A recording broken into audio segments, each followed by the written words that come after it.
Ku izina ry'Imana Data na Mwana na Roho Mutagatifu, amina. Gira amahoro ya Kristu muvandimwe. Ikiganiro ku buryo Yezu avuga kirakomeje. Ejo twatandukanye tutangiye kuvuga ku kumva ijwi kandi ukanamubona, ari byo twita kubonekerwa. Ntabwo twabashije kubiganiraho birambuye, ariko kandi n'amagambo twabwiwe ejo nayo yari meza. Ntabwo twataye igihe, ahubwo nyine iki ni ikiganiro gikomeza nk'uko nabivuze mu gihe gishize. Burya n'umuntu uzaha inyigisho ugiye wibuka kumubwira ko ari ikiganiro. Mu by'ukuri byarashobokaga ko twakwicara ahantu hamwe tugasoma iki gitabo kuzageza kirangiye, ariko kandi tujye twibuka yuko ibi ngibi tubifatanya n'ubuzima bwacu bwa buri munsi. Turagomba kumva ijambo ry'Imana ariko tukanakora. Icyo ni kimwe. Ikindi nuko tutajya twibagiza yuko izi nyigisho nubwo tuzihabwa, ariko abantu benshi bafite ibibazo by'amatelefone, za network zikaba ibibazo ahantu hamwe na hamwe. Bityo rero igihe nakoze ikiganiro, ngerageza gukora ikiganiro kiri hagati na hagati ku bantu bose, mbese ku buryo kugifungura bitaza kugorana cyane. Niyo mpamvu rero tujya dusorezamo hagati, ukumva ko ikiganiro cyakabaye gikomeza, ndetse ukaba ufite n'amatsiko yo kumenya aho mbese icyakurikiyeho, ariko nkakubwira ntituzakomeza. Kubera iki? Tuba tugomba kumva ko tugomba kuganira ariko tugakomeza n'ibindi by'ubuzima busanzwe. Ejo rero twaraganiriye, nkubwira ukuntu igihe kimwe nari ndyamye, mbona urumuri rwinshi rusa naho rumena amaso, ntinya kuruhangara. Kuruhangara ni ukurureba, mbese kurebamo cyane, kuko rwari rwinshi cyane. Hashize umwanya munini numva ijwi rimpamagara nk'iry'umuntu, rivugira kure rinihira, nditaba. Mbona ukuboko kunini cyane ntabona uko mvuga kuri hejuru yanjye, ndapfukama ndirimba Kristu ni umwami w'abantu. Uko nagendaga nyiririmba niko yarushagaho kunyegera. Mbona ni Yezu nyirimpuhwe, ariko imirasire ituruka mu mutima we ntiyatumaga mwitegereza, kuko yari ikomeye cyane.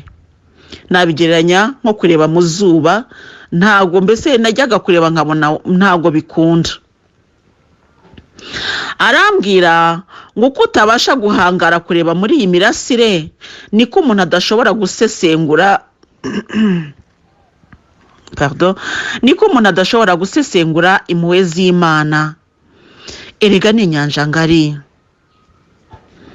Amaze kumbwira ayo magambo, asa n'ugabanya ubukana bwa rwa rumuri, ndamureba noneho akambwira mubona. Arambwira ngo uko ureba iyi mirasire igana ku isi, niko impuhwe z'Imana zitwikiriye abantu, kandi zisohoka mu mutima wayo zifite ingufu, zikagenda zoroha kubera urukundo ikunda mwene muntu.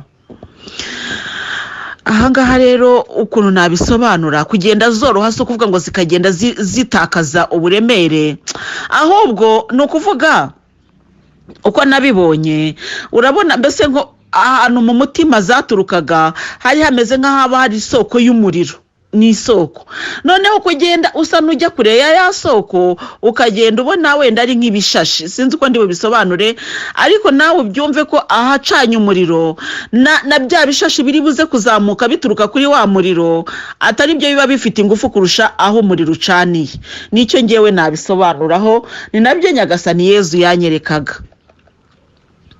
Noneho rero arambwira ngo mbese impuhwe ze ni nyinshi ubwazo, ni umuriro pe, ariko zigenda zigabanya ubukana bwo kotsa, ntabwo ari ubwo kugira ineza, bwo kotsa. Mbese ubushyuhe bugenda bugabanuka, kubera ko mbese impuhwe z'Imana zikunda mwene muntu, kuko zimugezeho uko zakabaye zanamwotsa, niba ari nako nabigereranya.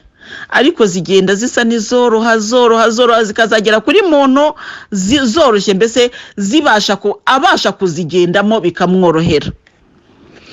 Muri ubwo buryo ni naho dusanga ibyabereye ikibeho i Fatima, i Lourdes n'ahandi Bikira Mariya cyangwa Yezu yabonekeye abantu. Biragoye kuvuga ko umuntu yabonekewe na Bikira Mariya gusa cyangwa na Yezu kuko badasigana. Murambabarira ntarwaye akayi n'ubukaze gushira n'ubu ngubu no kwihangana.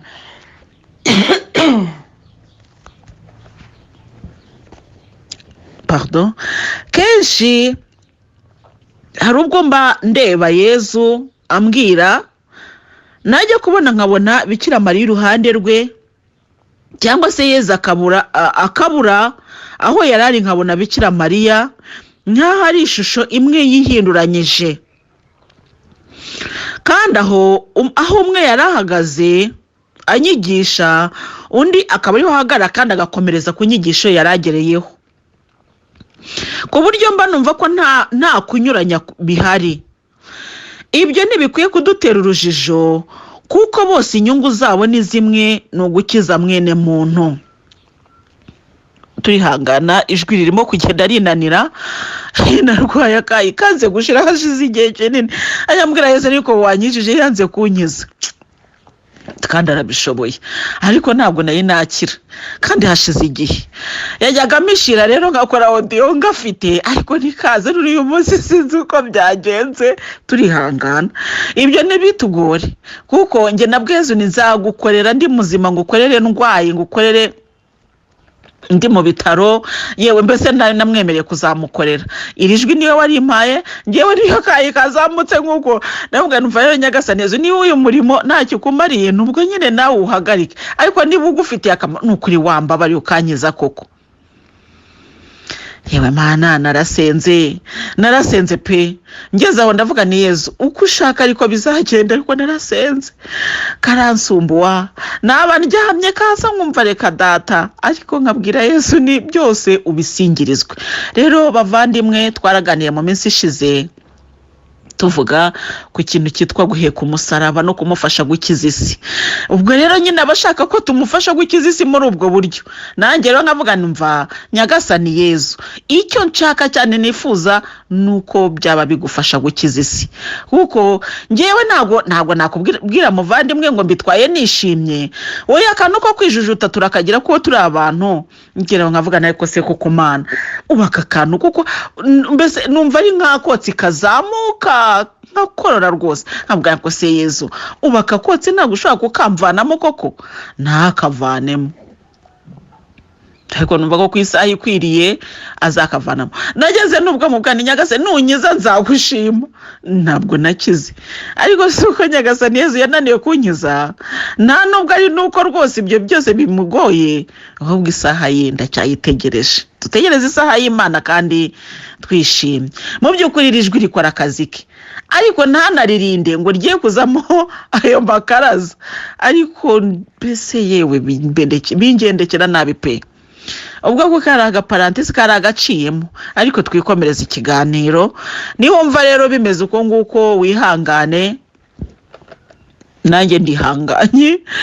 Nuko rero icyo Nyagasani Yezu nakubwiraga, ajya mbonekera nkabona Yezu na Bikira Mariya. Biragoye kuvuga ngo Bikira Mariya yambonekeye cyangwa Yezu yambonekeye, ntabwo basigana pe. Mbese ngewe sinzi uko nabisobanura. Ijuru riri mu bumwe. Ubu twebwe tujya tubasha kubatandukanya kubera ko ubumwe bwacu ari buke, ariko mu ijuru bose n'umwe. Yewe Mana, nta kibazo bagirana. Ibi bya bindi tuba tuvuga ngo ariko ngo bumva ngo Bikira Mariya ngo ni umugore nk'abandi, mu ijuru ntabwo icyo kibazo gihari. Twe tubifite nk'abantu kubera ko tuzi gutandukanya abarebare n'abagufi, ab'inzobe n'ab'ibikara. Mu ijuru ntabwo ibyo babigira. Ubumwe, icyo bita ubumwe, kuko mu ijuru ibintu byabo byose biruzuye. Ubumwe bwuzuye, urukundo rwuzuye, ubwumvikane bwuzuye. Twebwe ibyo dufite byose biracagase. Niko ijambo ry'Imana rivuga. Bwiriga abavandimwe, tugomba kumenya ko muri iki gihe tukiri ku isi ibyo dufite byose bigicagase, ariko umwami w'amahoro niyigaragaza niwe uzabyuzuza. Twebwe rero dufite ibicagase. Iyo ukunze umuntu mukunda mu buryo ushobora no kumwimariramo, ariko bikaba ari bwa buryo nyine bucagase. Urukundo rwacu ruracagase. niyo mpamvu rero twibaza ngo ariko se ngo ni Yezu ngo ni Bikira Mariya, ntabwo batandukana pe. Ngewe ndavuga ibyo nabonye, ariko kandi ijambo ry'Imana rirabinshigikiramo ibyo nkubwira. None se mu bukwe bw'Ikana wasobanura pardon, mu bukwe bw'Ikana wasobanura ko ari Yezu wakoze igitangaza cyangwa ari Bikira Mariya? Aho ngaho nanjye nimuhambwire. Yezu niwe wahinduye amazi divayi, Bikira Mariya niwe wasabiye abantu igitangaza. Nakuvuga ngo iyo Bikira Mariya atahaba, igitangaza n'icyari gukoreka, kuko Yezu atari kwibwiriza ko nta divayi bagifite. Nta nubwo Yezu ari we ari kujya kubwira babahereza ngo icyo ababwira cyose mugikorere kadata. Ubwo tuhagaze mu bukwe bw'Ikana, ari nabwo ngewe mbona iteka tuba duhagazemo iyo Nyagasani arimo kutwigishiriza. Bikira Mariya yari ari hafi, abona ko nta divayi bagifite, aragenda abwira Yezu ati nta divayi bagifite. Yezu aza kubikora pardon, arabikora kubera ko umubyeyi we yarabimusabye. Bityo rero navuga ni igitangaza cy'Ikana cyo mu bukwe bw'Ikana cyakozwe na Yezu na Bikira Mariya. Uko rero bafatanyije mu bukwe bw'Ikana, ni nako bafatanya mu buzima bwacu. Mbese Bikira Mariya arareba akabona icyo ubuze akakigusabira Yezu akagikora. Ibyo nabivuzeho bihagije igihe twasobanuraga iyo vanjiri yo mu bukwe bw'Ikana, twarayiganiriyeho bihagije. Ariko biba bibaye ngombwa ko nabyo nongera nkabisubiramo kugira ngo none dusobanukirwe icyo tubwirwa hano. Kenshi hari ubwo mba ndeba Yezu ambwira, najya kubona nkabona Bikira Mariya iruhande rwe, cyangwa se kandi Bikira Mariya ntushobora kumenya ngo aturutse, ujya kubona ukabona arahahagaze. Ntago mwijuru ngiye uko nabibonye, ntago nakubwira, wenda mu Gifaransa bavuga ngo apparaître. Apparaître ni kuza nyine. Burya hari amagambo asobanuka mu zindi ndimi kurusha mu zindi. Ngiyo ubyumva mu Gifaransa apparaître, umva nyine ko ari ukugaragara, ariko kurimo no kuba utaza aho umuntu aturutse. Naho iyo uvuga ngo kubonekerwa, ntago umuntu abyumva neza keretse abisobanuye, ariko apparaître umuntu yabyumva. None kuvuga ngo Yezu ujya kubona ukabona nguwo imbere yawe, wajya kubona ukabona aragiye. Ntago ushaka kubona ngo ateye intambwe cyangwa ngo arahindukiye aragiye, oya, ujya kubona ukabona aho yarari ibicu birahahagaze. Cyangwa se wajya kubona ukabona nta nubwo rido igiye ifungukira ntuyibona, ntabwo ujya kubona ngo rido ngo irafungutse ngo Yezu araje. Ujya kubona ukabona Yezu imbere yawe, wajya kubona ukabona Yezu aragiye. Rero nagira ngo mbabwire bavandimwe bagenzi tugana mu ijuru, ntabwo byoroshye ko umuntu yabisobanukirwa bitari muri Roho Mutagatifu. Biragoye kubisobanukirwa utari, navuga ngo utari muri Roho Mutagatifu, utari mu ngabire za Roho Mutagatifu. Gusa iyo ngerageza kubisobanura ngendeye nyine ku magambo navuga ngo afatika. Buriya nko mu gitabo cy'ibyahishuwe, Yohani yagerageje kuvuga uko yamubonye, ariko mbese ugasanga mu Kinyarwanda navuga ngo ni ukugenekereza, gushakisha amagambo yo gusobanura ibiruhije cyangwa se ibigoye ubwenge bwa muntu kumva, ni ukugenekereza. Nuko rero nayo ndiho nsobanura ukuntu Yezu aza, ukajya kubona ngo nguwo, ukabona ngo waragiye. Hari igihe rero ujya kubona ukabona Bikira Mariya iruhande rwe, wajya kubona ukabona Yezu aragiye, Bikira Mariya asigaye avuga. Kandi noneho kumva niba ari ikiganiro, umwe ntago avuze ngo nkuko yari arimo kukubwira rero, oya, ahubwo akomerezaho, ukumva mbese ikiganiro kirakomeza pe.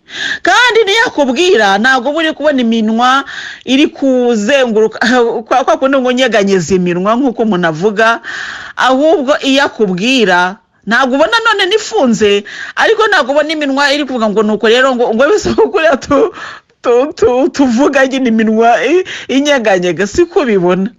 Ahubwo ibintu bya Yezu ni cyane avuga ngo ni mystère. mbese ni birenze ibyo umuntu yakumvisha ubwenge, arabigusobanurira ukumva, kandi iryo jwi ryampamagaye ni naryo ryansobanuriraga. Ariko kandi Bikira Mariya igihe yazaga ntago wumva ijwi rihindutse, oya rikomeza kwa kundi rikagusobanura, kandi ukabona ni Bikira Mariya akakubwira, ukabona uramureba akarambura amaso, ariko wajya kubona ukabona aragiye, Yezu akaba araje, mbese ukagira ngo sinzi uko nabisobanura, mbese sinzi ngiye birangora kubisobanukirwa nako kubivuga, biragoye kubisobanurira umuntu. Ahubwo ngiye njya mbwira Yezu nayo ubundi wakwiyeretse abantu bose kubishoboye, kandi arabishoboye pe.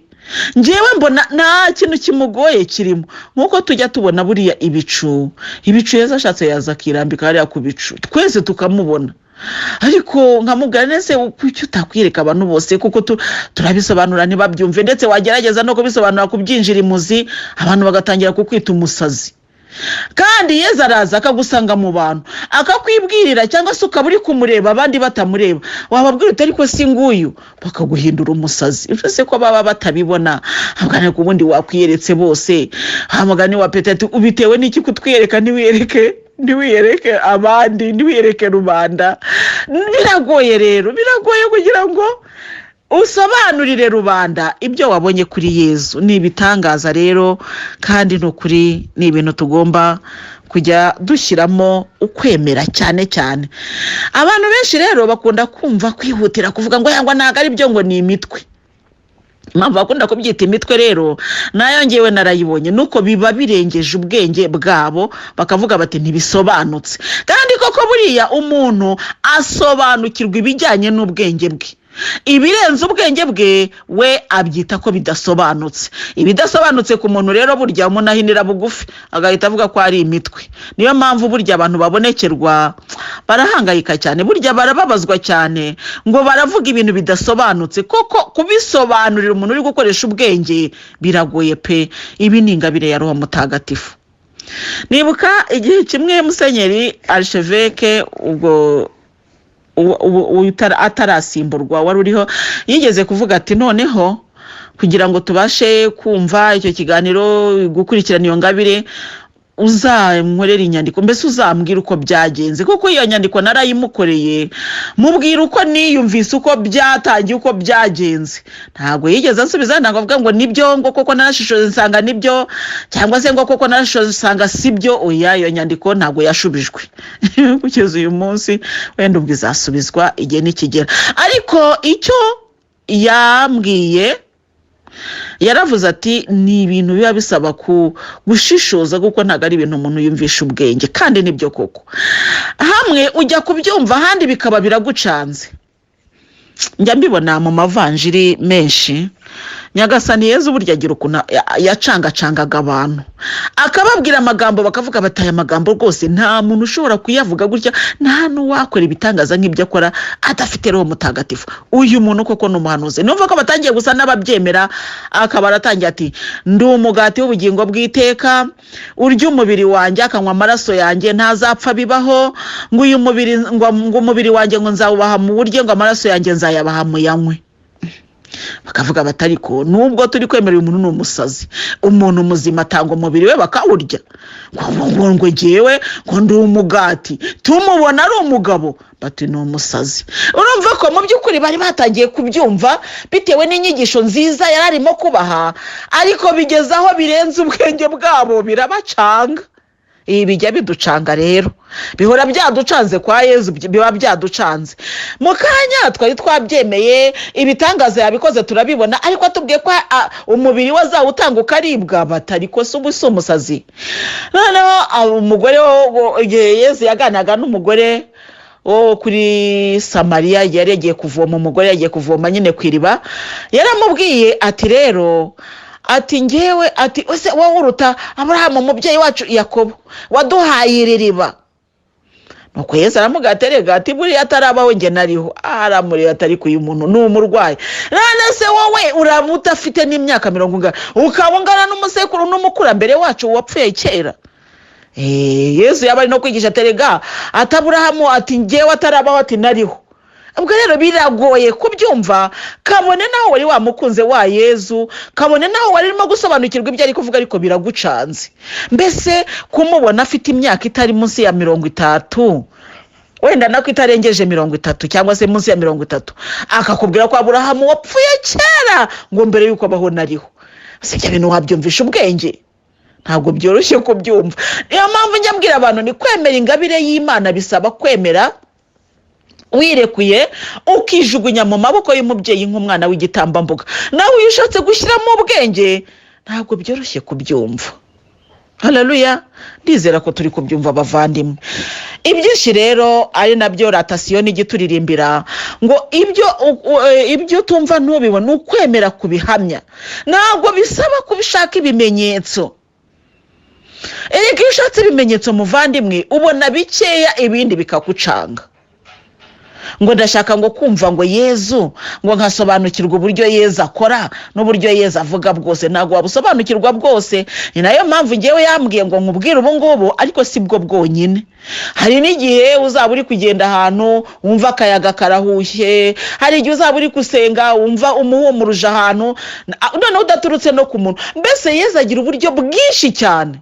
Abantu bamwe bajya bavuga ngo n'abarokore no mu ndirimbo zimwe na zimwe bajya bivuga, abatarabo mu Gatolika bwo nibo twebwe mu Rwanda twita abarokore, bajya bavuga ngo Imana ngo ifite inzira nyinshi ngo ziruta ngo imyenge ya supaneti.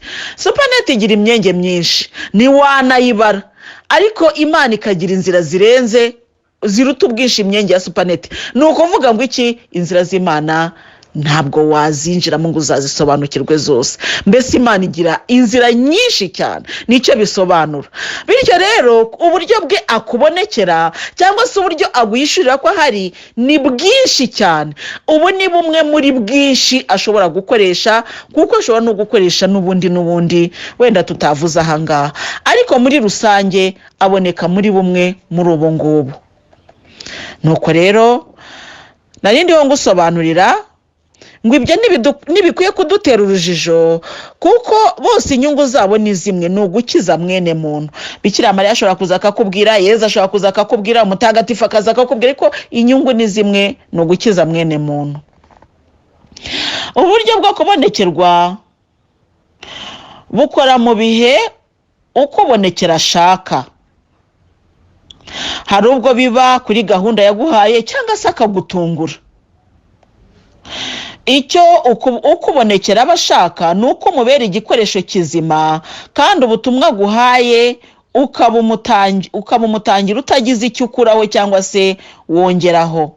Aya magambo ari mu gitabo cy'Ibyahishuwe umutwe wa 22 kuva ku murongo wa 18 kugera ku wa 19. Uburyo rero bwo kubonekerwa,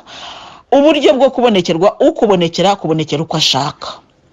Aha rero niho bijya biterera abantu urujijo. Wenda nk'ikibeho Bikira Mariya yashoboraga kuvuga ngo nzaza ku itariki iyi n'iyi, abantu bakitegura ko ari iyo tariki. Hakaba rero nangewe wenda nangiye ndi kubivuga kamemo, nanjye nemera ko mfite ingabire z'Imana zikomeye, uko Nyagasani yazimaye nyine uko bikomeye ni ubizi, ariko icyo ndashaka kuvuga nuko izo ngabire zihari. Rero Yezu ambonekera igihe ashakiye, ntabwo ajya amarandevu, nta nubwo ajya ambwira ngo nzaza kuwa 5, nta nubwo ajya ambwira ngo ndaza mu gitondo igihe icyo ari cyo cyose. Erega yabwiye abigishwa be ngo dore ndi kumwe namwe. Haleluya, kugera ishira ry'isi. Haleluya. Ni ukuvuga ngo ndi kumwe namwe. Umuntu muri kumwe se akuganiriza gihe iki? Reba iyo uri kumwe n'umuntu muri kumwe, mbese kuko nimukurikiza amategeko yanjye muzaguma mu rukundo rwanjye, kandi nge na Data tuzaza dutura iwanyu ubutahatirimuka. Umuntu udatirimuka iwawe ushaka kumbwira ko muganira ryari? Ese umuntu wenda reka tuvuge nk'abantu babana mu rugo, wavuga ngo runaka ngo ari buvuge saa 6, ngo hanyuma runaka ngo aze gusubiza ngo saa 8, ngo runaka wundi oya. Abantu bari mu rugo bakundana bavugana igihe icyo ari cyo cyose. Haleluya. Hari ubwo ashobora kuvuga ati nzajya nza kuwa mbere no kuwa 5. Hari ubwo ashobora kuvuga ati nzajya nza rimwe mu kwezi. Hari n'ubwo ashobora kuvuga ati ndi kumwe namwe buri munsi. Ni ubushake bwe bitewe n'ubutumwa ashaka gutanga. Icyo uba kubonekera abashaka ni uko mubera igikoresho kizima, kandi ubutumwa guhaye ukaba umutangira utagize icyo ukuraho cyangwa wongeraho. iki kugira icyo ukuraho cyangwa wongeraho rero nabyo reka mbisobanure. Hari igihe Yezu akubwira ikintu wowe ukajya kukivuga uko atakivuze, icyo nicyo bita kukuraho cyangwa kongeraho. Icyo rero waba ashaka nuko utagira icyo ukuraho cyangwa wongeraho, gusa icyo gukuraho cyangwa kongeraho nacyo reka tujye tugisobanukirwa. Gukuraho bivuga kugabanya, navuga ngo uburemere cyangwa se ubutumwa, kubugabanyiriza agaciro. Kongeraho ni ugukabiriza ubutumwa. Aya magambo ndi kuvuga si ubwa mbere nyavuze, ndibuka ko hari igihe nigeze, iyo ndi kwigisha rero hari amagambo mvuga ni ibi ndibuka ko nabivuze muri audio ya ryari simbizi, ariko ndibuka ko nabivuze. Iyo ngabire Yezu yarayimpaye yo kwibuka ko navuze ikintu, wenda nkaba nta kwibuka ngo nakivuze muri audio iki niki, ariko ndabyibuka ko nabivuze. Mvuga ku cyerekeranye kongera no kugabanya, kongera no kugabanya amagambo y'Imana. Kongera ni ukuvuga ngo Nyagasani yakubwiye ngo genda ubabwire bihane hanyuma bazababarirwa. Wowe mukongera ukavuga uti bazababarirwa kandi utari bwihane arahita apfa akakanya, ubwo wongereyeho. Ntabwo ariko yakubwiye, yego wenda biraba, ariko ntabwo yakubwiye ngo ugende uhita ubivuga, kuko hari igihe wongera ubutumwa bugatera abantu ubwoba. Kugabanya rero, Nyagasani arakubwira ati genda ubwire uriya muntu yihane, natihana arapfa. Noneho ukagenda wamugeraho ngo Nyagasani yambwiye ngo wihane gusa, kandi uragabanyije kubera ko hari ijambo rikomeye ryagombaga guherekeza ubwo butumwa. Avuze ati natihana arapfa. Nuri kumva nkabikuraho, yambwiye ngo nkubwire ngo wihane, kuko nutihana urabona igihano cyangwa urapfa. Ayo magambo iyo nyaretse wa wundi mbwira yumva ari ibisanzwe, ariko rya jambo iyo ryongereyeho wa muntu arahinduka cyangwa se akavuga ati nyamara ibi bintu birakomeye, naho yaryanga ariko wowe uba warivuze. Haleluya, uba wamaze gusohoza ijambo ry'Imana. Haleluya, ni icyo ngicyo Nyagasani Yezu abashaka. None rero araje arakurebye mu bandi ati wowe, akakubonekera. Ubundi yakubonekeye nta nubwo ari na ngombwa ko abwira ababyeyi bawe ngo runaka rero ngo nzamubonekera, oya, abikora ku bushake bwe ku mpamvu ze bwite. Haleluya, akagutora ku bushake bwe ku mpamvu ze bwite, akagusanga aho uri ku mpamvu ze bwite. None we yakugera akakubwira ati rero narinje kugusura. Ubwo rero ugatangira kuvuga ngo ariko se ngo Nyagasani Yezu ngurumva, oya. Ntabwo rero ibi ngibi nitukanabipfe. Nyagasani Yezu yashatse gusura ku bushake bwe, nta nubwo ushaka kumusobanuza ngo nukubera iki wahisemo ngewe, ni ku bushake bwe. Haleluya. Hari abantu benshi rero bakunda kuvuga ngo urumva ngo none se ngo kuki ngo Nyagasani Yezu ngo yabonekeye ngo runaka ngo ntabonekere runaka, ni ku bushake bwe. Ndibuka ngo ntabwo nabisomye cyane ngo mbyinjiremo, ariko igihe yabonekeraga abana b'irurude bari batatu, babiri baramubonye ariko umwe ntiyamubona. Noneho babiri bagasabira umwe ngo none se ngo kuki twiyereka, ngo ntiwiyereke n'uyu nguyu Francisco ahari ngo nawe ngo akubone. Nduva ntago amateka nyijemo cyane, ariko ibyo biraba ko ashobora kwiyereka umwe muri batatu cyangwa se babiri muri batatu cyangwa se batatu icyarimwe. Birashoboka cyane. Birashoboka nk'uko ashobora kuza akanganiriza turi kumwe, wowe ntiwumve ijwi rye kandi ntumenye ibyo ambwiye, kimwe nuko ashobora kuza akakuganiriza ngewe ntanganirize. Ibyo rero byose biterwa n'ubushake bwe, kuko ari umubyeyi. Nk'ubwo nanjye njya ndeba mu bana banjye, mfite abana 6 ku buryo bw'umubiri nibo nabyaye, ariko hari igihe mvuga nti reka mpamagara umwana wenda mutume kwa runaka, ngahamagara umwe muri 6. Naho kandi genda ujye kwa runaka ugire gutya na gutya. Ntabwo ari ukuvuga ko abo ntatumye ntabakunda, nta nubwo ari no kuvuga ko abo ntatumye ntizera ko bari kujyayo, ariko nanone ubutumwa ntanze ntabwo ari ngombwa ko bajyana bose. Tizera ko ibyo byumvikana. Ntabwo ari ngombwa ko bajyana bose, ndatumwe umwe muri bangahe. Kimwe n'umwarimu mu mashuri, ndabyibuka nyine kera bajyaga badutuma, mwarimu agahamagara ngo we runaka ngo genda ujye mu ishuri ryo muri A cyangwa muri B ngo babwire wenda bampingwa, agatuma umwe mu bana benshi baraho. Ntabwo ari uko wenda atumye uwo ari we wese atajyayo, ariko kandi si n'ubutumwa buri buze guhagurutsa ishuri ryose ngo rijye gusaba ingwa.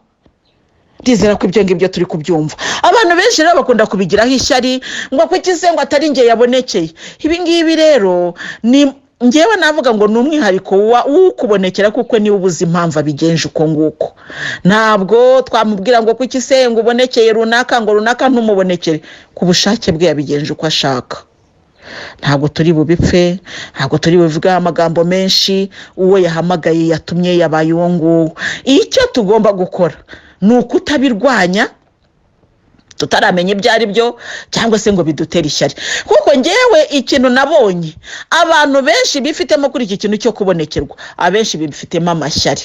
Kuko ubwabyo kubonekerwa abantu barabikunda, mbese buri wese yumva yagira iyo privilege yo kuvugana na Yezu. Noneho nakubwira ni Yezu arambwiye ngo ugahitamo kubirwanya, ariko atari ukurwanya ko Yezu avuga, ahubwo ubaye nk'ungiriye ishyari ko cyamvugishije. Ibyo ngibyo rwose bibaho. Ngewe navuga ngo ni kimuntu, kandi iyo kimuntu nayo ntitukayitindeho, kuko ngewe nkunda Yezu cyane, nkumva nifuza ko yanganiriza. None hatanganiriza nkumva ndababaye, wenda nako ngako. Ndibuka kera nakunze Yezu nyiri umwana mutoya, ariko Yezu sinarimuzi. Nkumva Yezu basoma n'ibikorwa bya Yezu, nkavuga ngo ni mwiza, nkumva ni mwiza, byajemo gutyo. Nta nubwo ari uko babinyigishije gusa, ahubwo byanjemo kuko barakwigisha ariko si babiguteramo. Nge byaje uko nguko rero.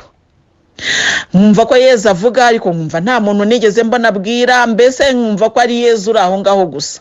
Igihe kimwe rero nze kumva kuri radiyo ngo Yezu ngo yabonekeye ngo ahantu hitwa Ikibeho. Nari umwana muto, ndabyibuka rwose, byacaga kuri radiyo live, mbese biri guhita byacaga ku maradiyo. Radiyo Rwanda rwose yarabitambutsaga pe, ibiri kubera Ikibeho. Numva ndababaye, numva ngize ishyari, ndavuga ni mbese wa Yezu najyaga nkunda nzi ko atavuga ngo abwire uwo ari wese, kumbe no mu Rwanda arahagera akajya n'ahantu ntazi. Aho hantu se abo bantu yabonekeye se si abantu? Noneho umunyamakuru akavuga ngo abana rero ngo umwana ubonekerwa ngo avuze gutya, bakamuha mikoro. Nkavuga ariko Yezu we, ni ntabwo nari nzi yuko nawe uri umuntu mubi koko. Ni burya ugira bukunda nabo wanga, nkumva ko kubonekera wa wundi ari uko amukunda kurusha uko ankunda.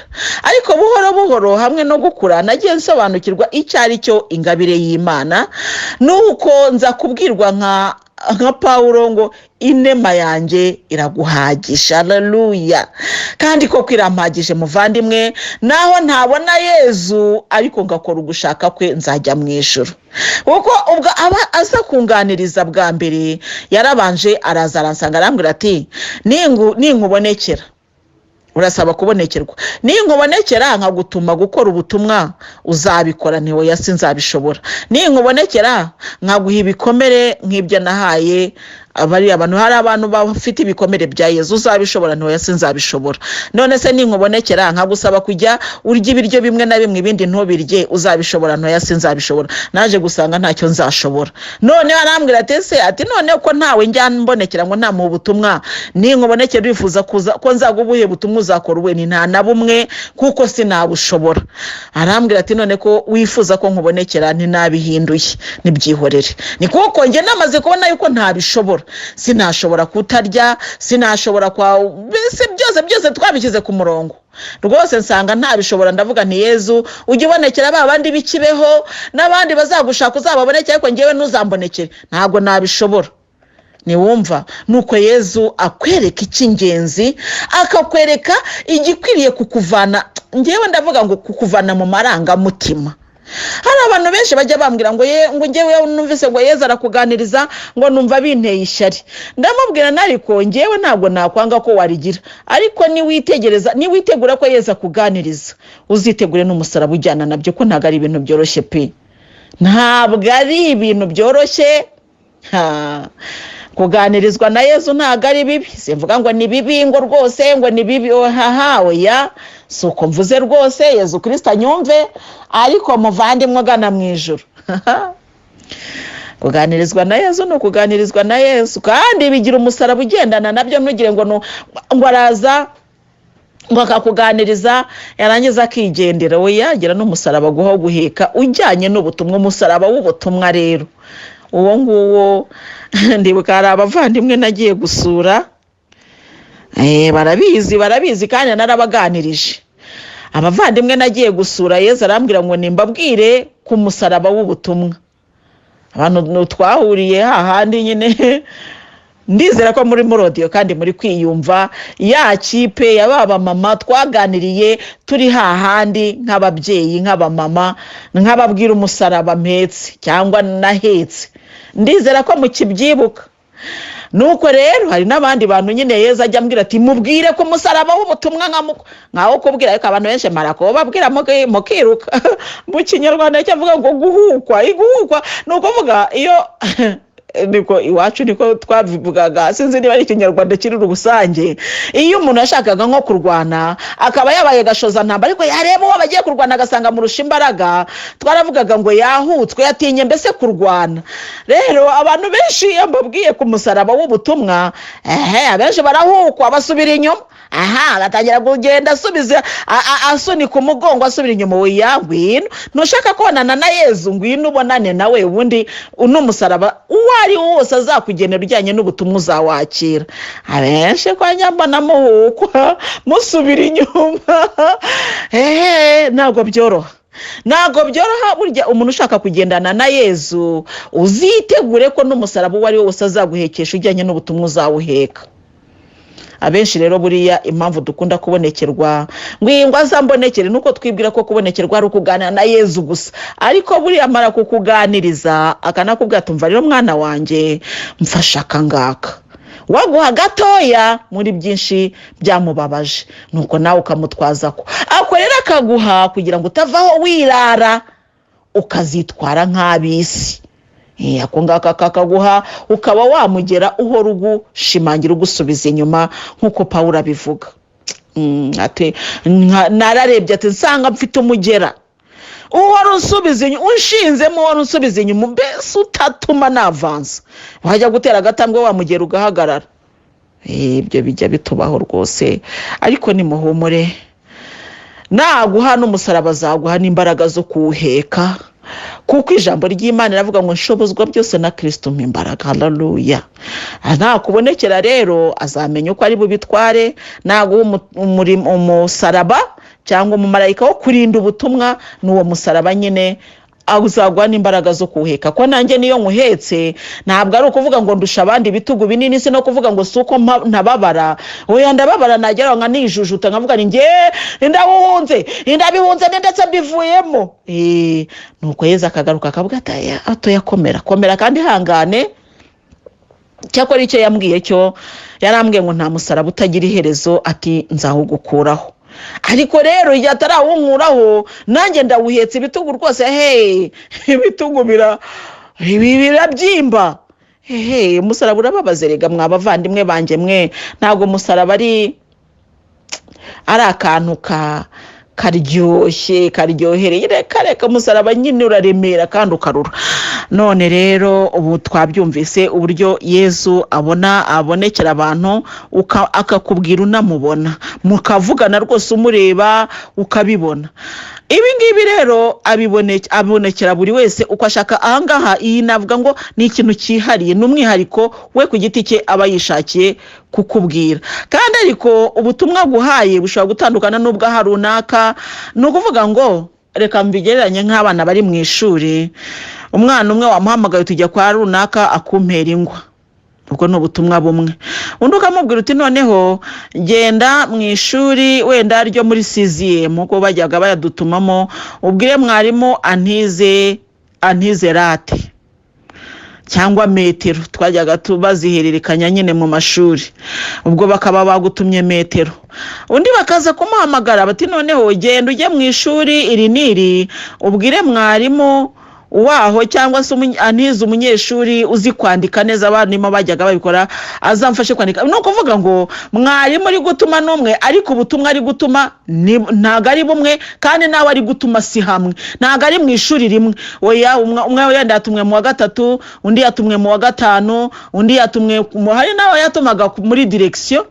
Wenda directeur atumyeho umwarimu akavuga ati genda muri direction ubabwire baduhe igitabo cy'imibare nuko umwarimu nyine umwana akagenda akajya muri direction akagenda ati mwarimu arambwiye ngo mumuhe igitabo cy'umwaka wa 2 cyangwa se wa 3 bitewe nawe wiga cyo gusoma directeur akakiguha cyangwa se mbese muri make mwarimu akagutuma bitewe cyangwa se ari n'ukuntu yajyaga atumaho akavuga ngo genda ujye kwa mwarimu runaka umubwire antize kaida pere mbese ubwo bitewe n'icyo ashaka kureba. Rero icyo nashakaga kuvuga nuko Yezu dutuma ni Yezu umwe, ariko ubutumwa duha ntago ari bumwe, ntago byanze bikunze bivuga ngo niyo nduzaza ngo azavuga nka Louise, oya ashobora kuza avuga ibindi. Hari n'igihe ashobora kumbwira ati genda ubabwire ngo nimwihane niba mutihanye murapfa, noneho agatuma undi akavuga ati noneho nimushime kuko icyo cyari kigamije kubagira nabi nagikuyeho. Urumva ubutumwa mu by'ukuri bushobora gutandukana, ariko watumye n'umwe abo yatumye baratandukanye, ariko kare nta mwana n'umwe wigeze yihimbira ubutumwa nubwo yavuze ubutandukanye n'ubwa runaka, kuko wamutumye icyo yamubwiye nicyo yaje kuvuga. Ibi rero bitume twumva ko ubutumwa Imana itanga tutakagombye kubwita bumwe, ngo none se ngo runaka ngo wabonekere wanango ko yavuze ngo ijuru ngo ryamubwiye gutya, ngo none runaka akaba ari kuvuga ngo ibindi. Icyo nzi cyo nuko ijuru burya rigira ubutumwa bumwe ariko buje mu nzira zinyuranye. Niba mbese abatumwa bose burya icyo baba bareba ni ikintu cyitwa guhinduka, kwisubiraho no gusenga mu buryo rero bunyuranye, ariko no mu nzira zinyuranye, kuko buriya Imana iyitumye buri mutumwa cyangwa se buri muntu woherejwe aba afite uburyo akorana n'Imana. Burya Imana igutoye uri umunyamahane n'ubutumwa bwawe kenshi na kenshi buza muri ya mahane ariko burimo. Iyo ugutumye rero usanzwe wivugira buhoro witurije, ubutumwa butanga gutyo ariko bugatambuka. Icy'ingenzi rero si uburyo ubutumwa buri butambuke, ahubwo ubwo butumwa buravuga iki. Nicyo cy'ingenzi, kuko nta muntu ushobora kuza ngo avuge ngo Yezu arantumye ngo nimwisambanire nimwiyibire nta kibazo. Gusa ubwo Yezu kuko navuga numva Nyagasani ahangaha ntago tuwumvise, nanetse ijambo ry'Imana ryahindutse, ngo nta muntu uzatumwa na Yezu ngo aza kubwira ikibi. Haleluya. Bazakubwira ngo umva mwikorera ibyaha nta kibazo.